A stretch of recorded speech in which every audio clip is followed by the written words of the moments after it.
Hey Encino, we've made exciting upgrades to your Amazon Fresh store, and it's time to celebrate with savings. Pick up our circular in-store and find big deals updated every week. Visit your refreshed Amazon Fresh grocery store on Ventura Boulevard. Blog Talk Radio. Blog Talk Radio.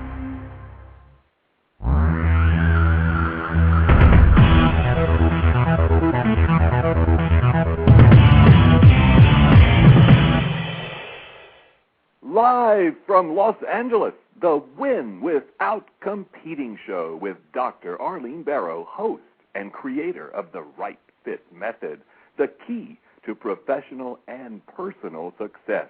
Now, let's join Dr. Arlene. Thank you, Virgil. Perhaps you are curious about the extent to which I implement my Right Fit Method in my own life. The answer is all the time. It works. In fact, I had a memorable birthday with Joan Rivers in which I used my Right Fit Method. On March 30th, my birthday, I was strolling down Rodeo Drive in Beverly Hills and spied Joan Rivers filming her television show, How'd You Get So Rich, featured on TV Land. I crossed the street and joined the small crowd. Within moments, she was standing next to me. We were eye to eye. The cameras were rolling as she immediately began firing questions. I fired back. At the end of the interview, the crowd scattered and I signed release papers. I thought, I am the right fit interviewee for Joan Rivers. The encounter with Joan was exhilarating, memorable, and set the birthday standard. I remembered how my dad taught me when I was a child to understand with whom I'm dealing. Thank you, Dad. I understood Joan Rivers well. Watch for me today, May 12th, on the Joan Rivers show, How'd You Get So Rich on TV Land. If you missed the show on television, see the second show of the season on TV Land's website. In the event there's a last-minute show change, watch for me on future shows. Enjoy the show with or without me. Tonight, I will be watching it at 10 p.m. Pacific Time on TV Land. Let's dig deeper into the Right Fit Method. In uncertain times, it is especially important to implement my Right Fit Method, which will enable you to win without competing in your career and in your life. Today, I will focus on how to implement my Right Fit Method to balance passion with risk.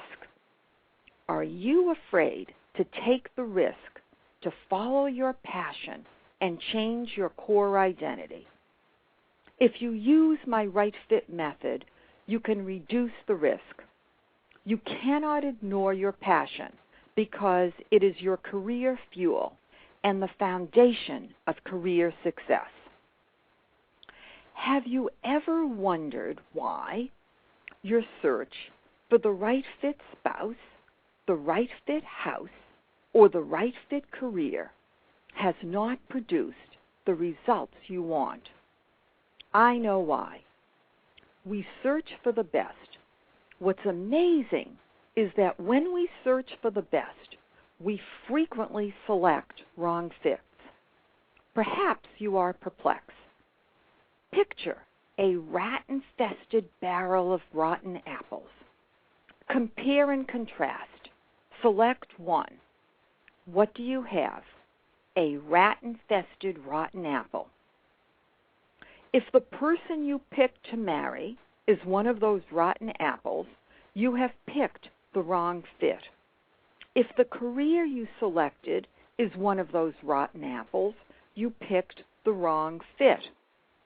You must search for the right fit. To do that, you must create a blueprint of the right fit. for whatever or whomever you are searching. Here's a simple example. If you are planning to buy a car, I expect you would figure out the specs of the right fit car. This would include the year, model, price, and color. The list could go on and on. That list is what I call a blueprint. Is each spec of equal importance? Probably not. I expect that some specs are absolutely necessary. Others matter less, but nice to have. Weighting the importance of each spec turns the blueprint into a blended blueprint, which is a term I created. If you have lots of blended blueprints, you can stop making wrong choices. I'll show you how to do this during the interview segment of the show. Onward and upward. In today's special call-in show, the second in a two-part series on core identity, I will explore the relationship between passion and risk in my guest interviews. Many of us do not follow our passion because we are terrified of taking risks. Are you following your passion? If not, why not? Those that are passionate about pursuing their right fit core identity use passion to propel them, pushing fear into the background. Some do this early in life, others later in life. Should age be a factor in following our passion? During the show, be sure to take my Core Identity Passion Risk Assumptions quiz to find out what erroneous assumptions you are making which can prevent you from changing core identities. To learn more about finding your core identity right now, read Chapter 4, Your Core Identity, Know Thyself Now, in my book, Win Without Competing.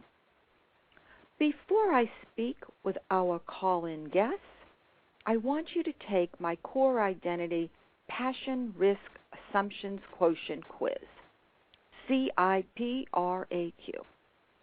Please take a piece of paper and write the numbers 1 to 5 so that you can jot down your response next to each number. Write T if the statement is true and F if the statement is false. Question 1. I am too old to change my core identity. Question 2. I am too young to change my core identity. Question 3. I am fearful and cannot follow my passion. I cannot follow my passion because I have no support from family and friends. Question 5. I cannot find my passion, so I might as well forget about it. Hold on to your responses. After I speak with the call-in guests, I will give you the answers with explanations. On to my guests. My first guest is Rabbi Larry Seidman, who spent most of his career as an engineer and business person. Welcome, Rabbi, to Win Without Competing. Good afternoon, Dr. Arlene. It's a pleasure having you. Thank you. Good to be here. You hold a PhD in engineering. Why did you select engineering as a career? You know, from the earliest time I can remember, I knew I was going to be an engineer. I think I was 8 years old or 10 years old, and I was taking apart broken toasters to see why they were broken. And I was reading the science section of the library. And when time came to choose a high school, I chose a technical high school. Brooklyn Technical High School was a very fine school, but it was focused on producing engineers. And all my education from high school through college through graduate school was always engineering. It was just like a foregone conclusion. What I think is interesting is when we spoke prior to the show, you told me when you were a child that someone told you you should be a rabbi. What did you think when you were told that? It just never entered my consciousness as a reality. I didn't know anybody who was a rabbi. I mean, obviously I knew the rabbi, but the rabbi was a distant person you never spoke to. And it just seemed so far from any set of skills I thought I had, any consciousness I had of what rabbis did, that it never entered reality as a possibility. It's interesting. So you didn't connect to it. You heard it, but it didn't hit you. Absolutely. I knew I was going to be an engineer, and I understood science and engineering, and rabbis did something different that just seemed outside the range of consciousness. Couldn't imagine. Did your parents encourage you to become an engineer, or did you figure this out yourself, watching how you were drawn to doing certain kinds of things? I think it was a combination. I think my parents were first-generation immigrants into this country, and they were very concerned that I have a respectable career that paid a fair salary, that worked for, they liked the idea of working for a large company. It was understood, recognizable, had stability, assurance, all those kinds of criteria that they understood. So I think they were happy with something of that nature. And I think, again, probably making a living as a rabbi was not something they would have understood. What did your father do, and what did your mother do? My father was a furrier. He came to this country as about 12 years old, and he was apprenticed as a furrier. So he actually finished his high school while working during the day and going to school at night. And in his family, in his social circle, that was considered a high-class profession. My mother was a housewife until I was about 12 or 13, and then became a bookkeeper and ultimately retired as a credit manager some years later. When you decided early in life that you were going to become an engineer, did you feel at that time that it was the right fit for you? Absolutely. I was good in engineering school, from high school all the way on. I got good grades. I was accepted as a good contributor. All my jobs got good performance reports. I was promoted and given raises, and among the collection of engineers, I was relatively highly paid in my group. I retired from Boeing as a senior manager, which is a relatively senior position. So I would say it was a successful career all the way through, and I was competent at it and enjoyed it. You also had another career in the business world as an entrepreneur. How did you jump into that, and did you do that concurrently while you were an engineer, or did you take a break from engineering? How did that work? I think when you get a little up the chain of engineering, so to speak, stop being a working engineer and become a supervisor and a manager, then business considerations become more and more important. And as I was doing this, there were opportunities to run a small company, opportunities to start a small company in the engineering-related business. In my case, it was initially wind energy, later consulting, and then product sales, but all in the general vicinity of technology-related areas. So they all spun off my engineering skills and added to it business management skills and entrepreneur skills. Now, how did you really decide that you wanted to become a rabbi, and at age 64 went to rabbinical school? Tell us about that. Fascinating. Yeah. Along the engineering way, the job began to lose its passion. I always enjoyed engineering, but it was kind of like I'm doing the same thing over and over again, and it was performing for a very limited sort of marketplace. And I reached a point in my life where, as you think about things of bigger significance, the question arose of, am I really helping society? Can I be doing something more to help people individually? Can I focus more on what the world is really all about, what my inner soul is really looking for? how do I explore God, significance, religion, those kinds of questions. So I searched around a little bit and found there was a school in Los Angeles called the Academy for Jewish Religion, California, AJRCA, and they were specifically focused on educating people who are working. So the school was basically structured around Sunday, Monday, and Tuesday classes, with the rest of the week not having classes, with the idea that many students are working in jobs. So I was able for the first semester to save my vacation and tell my boss for the next 6 months I'm not going to be here on Mondays, and attend class every Sunday and Monday and try it out. And that worked very well for the first semester. So then I went to my boss and said, gee, how would it be if I worked half-time for the next year? And they said, well, okay, that's fine. So I worked half-time, went to school Sunday, Monday, and Tuesday. You were really, I guess, testing the waters. It's like you first stuck in one toe, then you decided to stick in more toes, then you were getting ready to put your whole foot into the water. I mean, you really, I think, were very cautious about your approach. Would you agree, Rabbi? Engineers are very conservative people. I realize that. That's why I'm saying that you very carefully did it so that you actually didn't really assume much in the way of risk, because we were working, they obviously were comfortable with you and were, I guess, eager to accommodate you. Would you say that's correct? Because that's not always the case. That's not always the case. As I said, I mean, I was viewed as a good performer. I was a contributor. They got their money's worth out of half-time, just as they did out of 80% time or full-time. And it was a large company, which is very accommodating.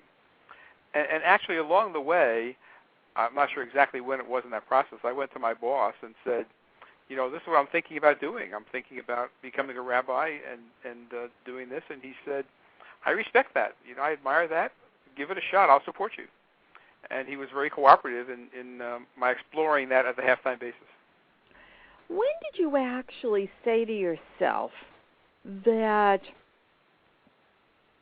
engineering, even though it had an entrepreneurial bent, was becoming the wrong fit, and you needed to create a blueprint because you viewed what was important to you from a different perspective, so that the specs of the blueprint changed, and then the weightings of each of the specs changed, and in essence you had a new blended blueprint. Right. So how did this really come about? I mean, was there some type... yes, I understand you were getting tired of doing the same thing, but you could have decided to do something that isn't necessarily becoming a rabbi, which required going to school from ages 64 to 68. Right. Think about it from that perspective. That was a commitment. Yes. I think there were several things in the blended blueprint. One was a decreasing enthusiasm, I guess, for engineering. It was kind of becoming, I know how to do this, and I can do it sort of one-handed. A second is, as I was nearing potentially a retirement age, then the pressure of earning a living became less significant. I had a pension. I could retire officially and take a pension. I delayed doing that, but I could have done that initially. So there was more of a fallback plan. And I think there was more pull, as I said, to saying what is really significant. So I think in the few years before, there began to be a pull, and I guess it probably was not crystallized as clearly as saying, I'm going to be a rabbi. And I think that was crystallized in part when I heard about the school and said, gee, that could work. That could be it. So it was a combination of some general uneasiness, and the plan crystallized around an opportunity that made a real possibility. Because you waited a long time to make the change. Would you say that had to do with the fact that you didn't suddenly see yourself leaving your position and switching careers all of a sudden? Why do you think you waited so long to make the change? I think it's very hard to imagine a very different kind of career. It's easier to look back and say, oh, that was a natural fit. All the same core skills apply, and it's such an obvious, works so well. But at the time, it's like saying, well, why don't you move to Hong Kong? Well, why would I think about moving to Hong Kong? I'm an American. I don't live in Hong Kong. And it's only when something comes along and says, here's an opportunity. I guess an analogy might be if somebody said, why don't you move to Hong Kong? You would say, why would I move to Hong Kong? And if somebody called you and said, do I have an opportunity for you in Hong Kong? You'd say, well, let's talk about it. And you might well go. But how do you make this opportunity real and concrete in your mind? It's really hard. And I think for me it was finding a school that made it a real possibility. You call yourself a rational rabbi and write a weekly column on religion for the Orange County Register. What is your mission, which again would relate to your blueprint that you outlined for us? Thank you. I think the mission that I feel I have, my unique fit in this world is, well, let me go back a few steps and talk about my experience at rabbinic school. And that is there were many classes where people would talk about traditional theology, traditional concepts, ideas of what the Bible is, and so on. And I would sit there and say, I just don't believe that. It doesn't make any sense to me. I don't believe that. And I still have in my being the engineering mentality that requires analysis, proof, data. I can't go all fuzzy and say, oh, I wish that were true, therefore I'll assume it's true. So I still have the rational part of me that requires reality and concreteness, along with the rabbinic training and the understanding of God, religion, Bible, and so on. Now, the mission is, there's more and more evidence, there's surveys emerging and personal conversations with people who believe in God, experience God, love the Bible, respect the Bible, believe the Bible with believe in quotation marks, but don't believe everything they were taught in Sunday school. And people in Sunday school, of course, are given an understanding of religion and God and theology and Bible and so on, appropriate for somebody who is 5, 6, 7, 8, 9, or 10. But then they grow up and they tend to drop out. And nobody is really working saying, I shouldn't say nobody. Many people are working, but I think I'm probably one of the most explicit about it. Work with people saying, I don't believe this. I doubt this. This story I heard doesn't make sense to me. Therefore, does that mean I can no longer be religious? Does that mean I don't believe in God anymore? Does that mean I can no longer pray? And my answer, of course, is it doesn't mean that at all. It means you're an adult thinking adult questions, and let's understand God, religion, prayer, etc., in an adult kind of way, in a rational way. I don't talk about faith. I talk about thought. And I think one can get at belief in God, religion, etc., through thought without saying faith. Faith, in many people's vocabulary, faith means this does not make any sense, but I want you to believe it anyway. Right, that's right. I think it's an interesting distinction. Now, I know that you have a website, rationalrabbi.com, and I'm sure they can learn more about your approach there. Is that correct? Rational Rabbi? Absolutely correct. RationalRabbi.com, and if people have some more questions they want to talk about or want to speak more or want me to speak someplace else, they can reach me through that website. Terrific. Now, your wife, she changed careers too. She Absolutely. was also an engineer. How old was she when she decided to become a rabbi? Well, she was a year younger than I was. She is a year younger than I am, and she waited about a year, so I guess she was essentially the same age I was. Why did she wait so long? I think it's exactly the same story. She has been an engineer. She's actually a more interesting story. You want to interview her sometime. That she was trained as a biologist and kind of backed into engineering when Lockheed hired her and made her an engineer. And she was an engineer then for the last, 20 years of her life or so, and never thought about anything else. And when I started rabbinic school, she was watching me do homework, watching me read, watching me study, frequently talking about it, and she said, "I love that. Why are you having all the fun? I want to do that too."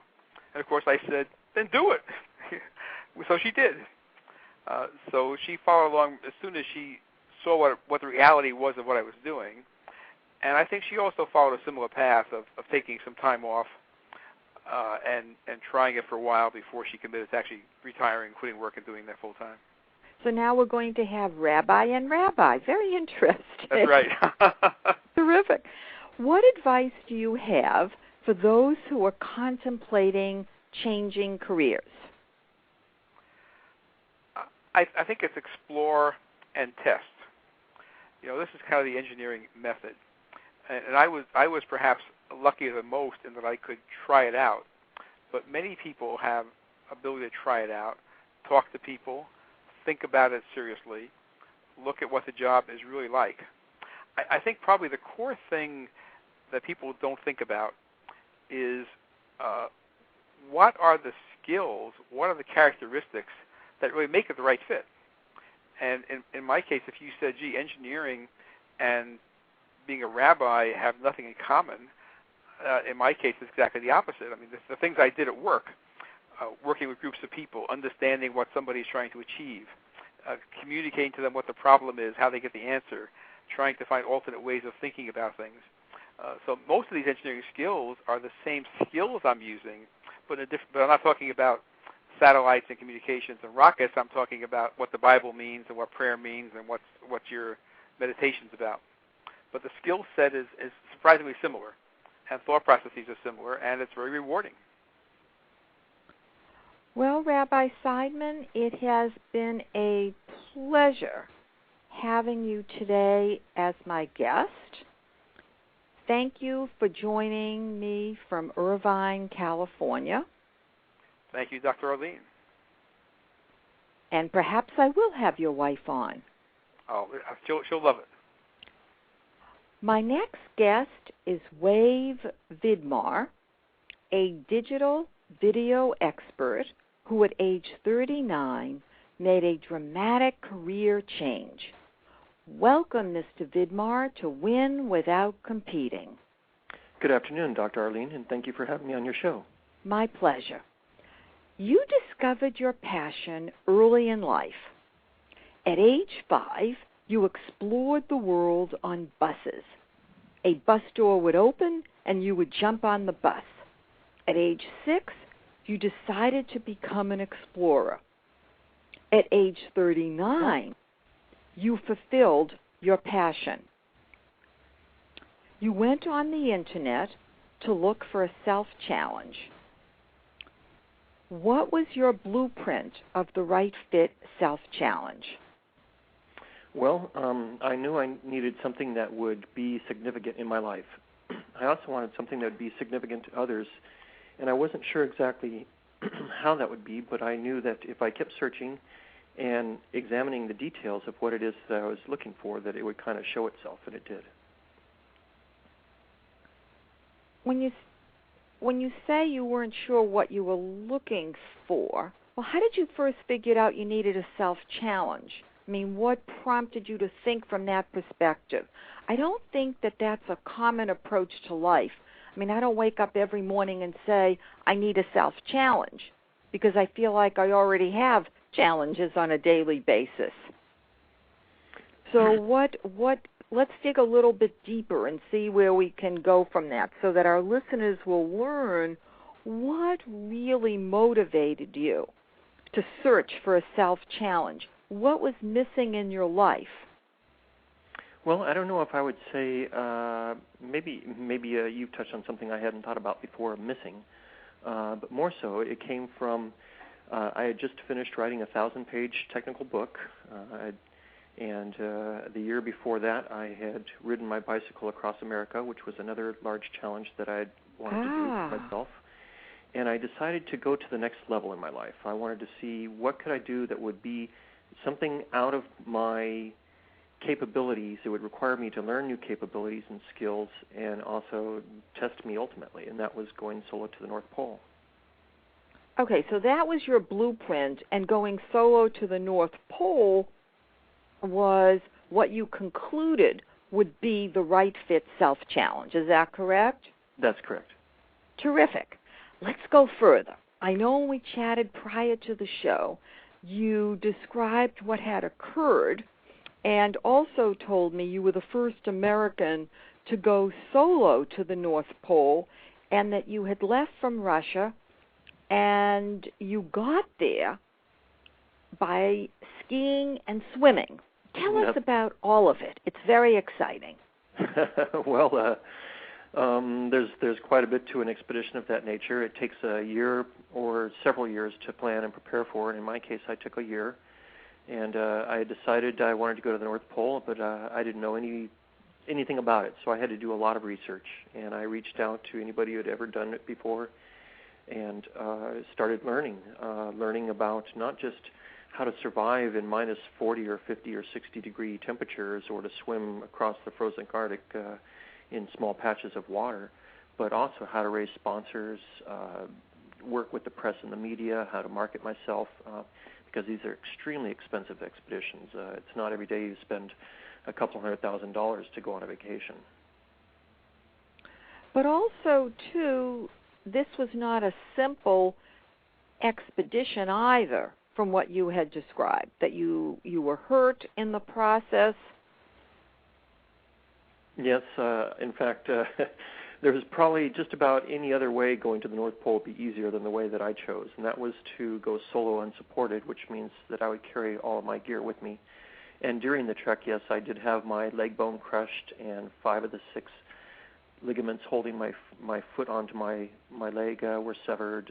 I had skin falling off my face. I lost all of my toenails, some fingernails. Had anybody given me a list of what I would sacrifice to accomplish my goal, I probably wouldn't have gone on it. But when you're in the moment and you've dedicated your life and you're passionate, again, the passion and the risk about what it is that you're doing, the sacrifice is very little.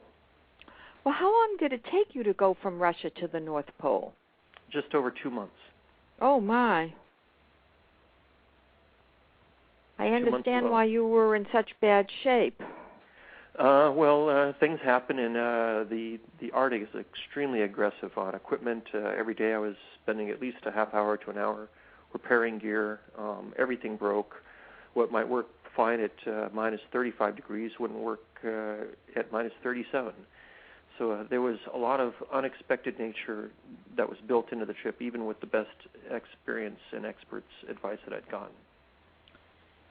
You are now 45. You are preparing to row solo from the U.S. to Europe in a 24-foot rowboat. What is the purpose of this expedition, and how does it match your blueprint? Well, again, it's a goal of self-challenge, but I realized when I went solo to the North Pole that I was put in a position that I touch a lot of people in a way that is rather unique, in that they see me as if this guy can do it, maybe what can they do? And so I've tried to expand upon that theme and try to get people to reach beyond their own perceived limitations and boundaries. So for this expedition, rowing across the North Atlantic Ocean, it's not just about me rowing across the Atlantic. It's also how can I inspire others to see beyond their perceived limitations and boundaries, as well as we're collecting a lot of data and information from the expedition that will be used for others. Looking back at your career, which included being a successful entrepreneur who started 2 companies and sold them, why do you think you waited until age 39 to become a professional explorer? That's a great question. I've always been very conscious of time, and I decided I could keep following different paths in life, which were fine and fun, but it wasn't really my true passion, what was deep-seated inside me. And getting back to getting on the bus at 5 years old, it was an adventure. I wanted more adventure in my life without just risking my life, but doing something meaningful and purposeful. And going to the North Pole kind of catapulted me into the professional level. Prior to the show, we talked about fear. you said that it is what you do with fear that makes the difference. What do you do with fear? Well, a lot of people like to run away from fear, avoid it, negate it. I take fear and I embrace it. I give it a big old bear hug. I want to take and be eye to eye with that fear. Not that I'm wanting to be afraid of things or challenge myself in ways that are going to scare me, but when I do encounter something that I'm fearful of, if I can grab onto it and I can pull it close to me, it's going to make me more powerful. And instead of being a person that's stopped in his tracks, I'm a much more powerful individual. It's interesting. I remember when I was a child, if I was fearful of something, my dad would tell me that if I started my life as a child fearful, I'd be spending my whole life fearful. So that he taught me at an early age to not think that way. I think he did me a big favor. What do you think? Oh, absolutely. What is the relationship between fear and taking calculated risks? Well, I believe fear is kind of like a built-in guidance system. Often we have fear, and through many, many years of evolution, that it keeps us safe. It's telling us that there's something that we should be aware of. Now, if you let fear stop you, that's bad. But it's okay to get it to double check. Maybe it means checking the inflation in your tires in your car because you had a bad feeling about driving down the road, or a whole bunch of different things. Fear is actually our friend. What is the relationship between passion and risk from your perspective? Because I think that people really, when you heard the rabbi, he put in one toe and then another toe. He very carefully calculated his risks, and he explained, I'm sure you heard, about this was the engineering approach, which makes sense. So Absolutely. He applied what he's used to doing. Yeah, Rabbi Larry, he was very fun to listen to, and I got a lot of it as well. As far as passion and risk, there'll be many that if you encounter, if you ask them, especially very successful people, if they risked anything to get to where they are, and almost invariably every one of them will tell you that they risked quite a bit. And it almost seems in our lives nowadays that your reward is almost balanced by how much risk you were able to take with your endeavor or your goal. And I'm not saying to do something foolishly. I think Rabbi Larry had a good plan in that he took calculated risk. And for some, they may not be as calculated, or they might be more calculated in what they do. But if you follow your passion and you're willing to risk what it is that you believe in, no matter what it is, I think most people will have a very good outcome. You believe in the core principles of my right fit method, which include forget the competition, set the standard, and win without competing. And I think that Rabbi Larry also agrees with these core principles. How did these beliefs come about in your life? I was taught early on not to pay attention to others.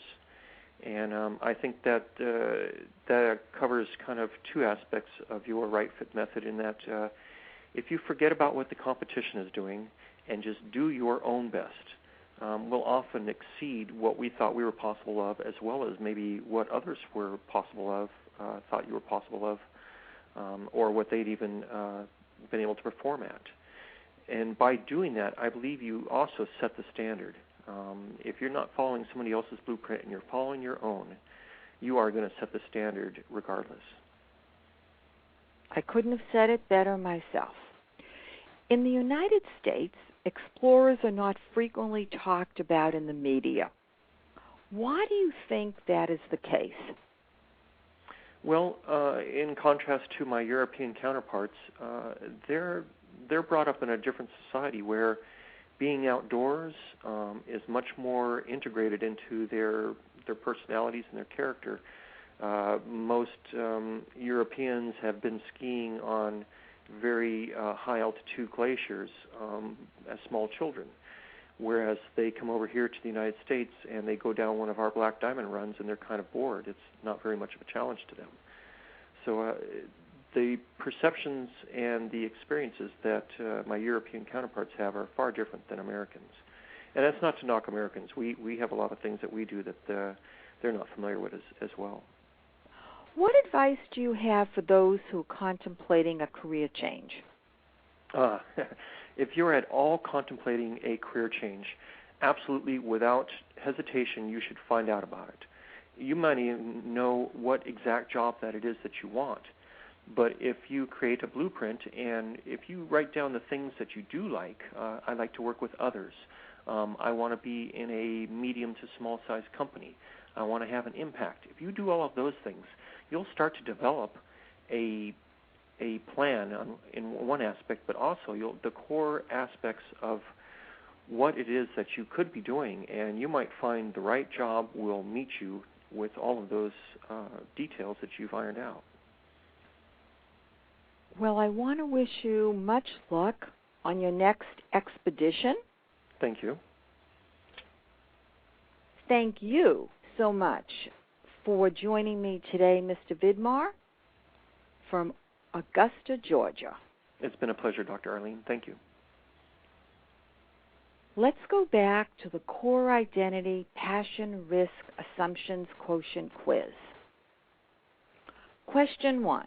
I am too old to change my core identity.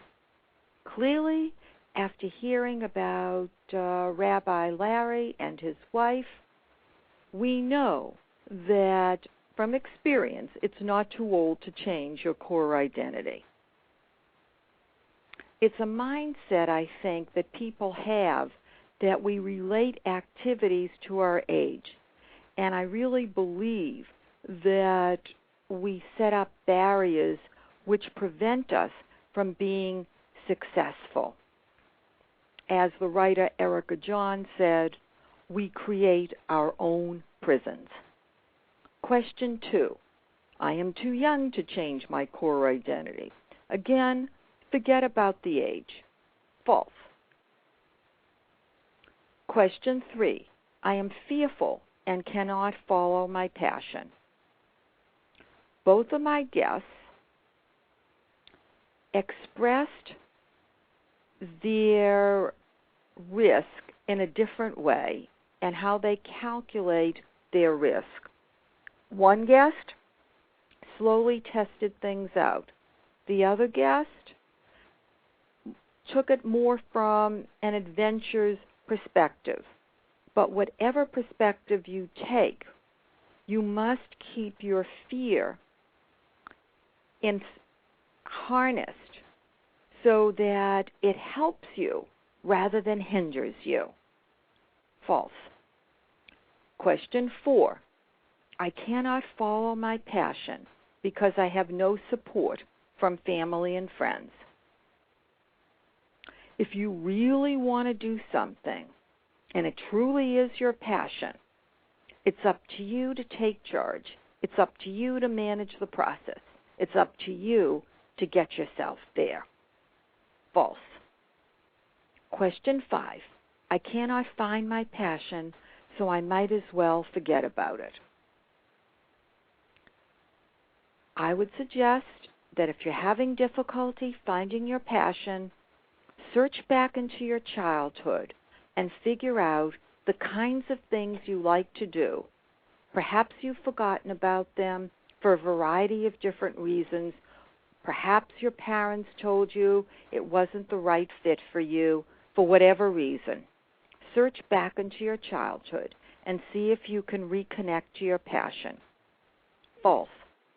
I would also like to say that with respect to passion, you can have more than one passion in your life. So you certainly can have many careers and many passions. It doesn't just have to be one passion. The question is, when the passion wears out, what do you do next? And that's what you have to be watchful of. when you are no longer passionate about what you are doing, you must search now to figure out what to do. Let's go back and talk a bit more about what else you can do with respect to learning more about the core identity. Given that many are struggling with their core identities at this time and need a framework to find the solution, I recommend that you read Chapter 4 of my book, Win Without Competing. The title is Your Core Identity, Know Thyself Now.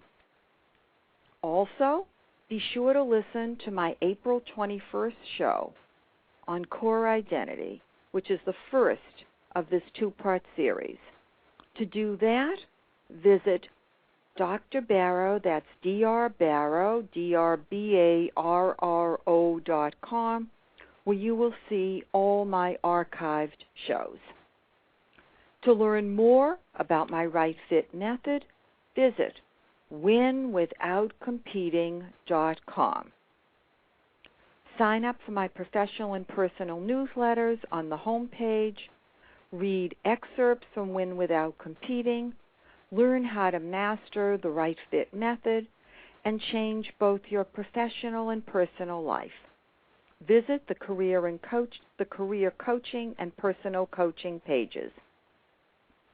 As a professional speaker, I motivate audiences to throw out their barrels of rat-infested rotten apples and switch to the standard of the right fit. To contact my office, please call 310-441-5305. That's 310-441-5305. My company, Barrow Global Search, is based on the west side of Los Angeles near UCLA. Remember this trigger tip. Walk down the right fit road and you will find professional and personal success. I look forward to having you join me in June for my next show. Thank you for listening to the Win Without Competing show. Goodbye for now, Dr. Arlene.